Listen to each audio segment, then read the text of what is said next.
Hello everyone, let's see how to sync files from desktop to cloud. So first open your OneDrive. So go to the taskbar on bottom right hand side and click on this arrow and click on this OneDrive option. And here click on the open folder. Okay, here your OneDrive is open. I just close this, and second way, you just open your file explorer, press the window key plus E to open your file explorer. And after that, you can check here the left hand side, the OneDrive personal. Just click on it and you can open here your OneDrive. Now to open the OneDrive in browser, again go to the taskbar and click on this arrow and click on this OneDrive icon and click on the second option, view online. Okay, and your OneDrive will open in browser. Wait for a few seconds, and here you see. In the left hand side, I click on this folder icon, and you can see here the all folders and file is same as in laptop OneDrive. So here you can see after name column is status column.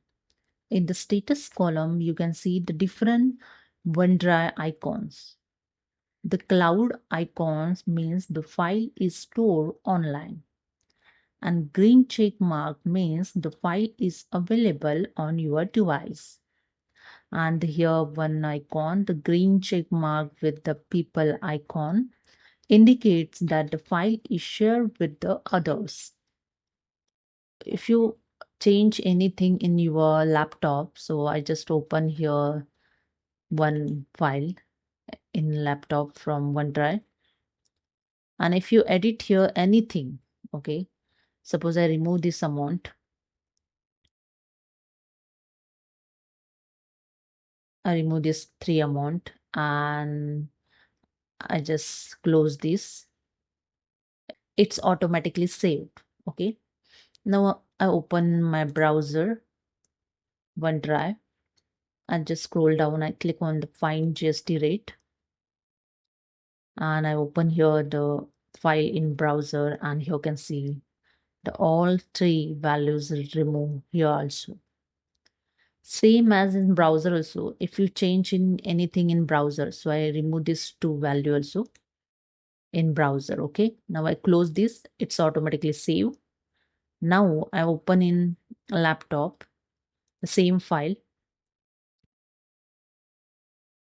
As you can see, the file is synced from the cloud to my desktop. Okay, here I remove the value in the file, and now here you can check the updated version being shown here automatically. Okay, so this is a way if you edit a file on your desktop or in OneDrive on the web, OneDrive automatically sync the changes between your computer and the cloud, keeping the both version up to date. Okay, so that's it. Hope you understood. Subscribe the channel. Thank you.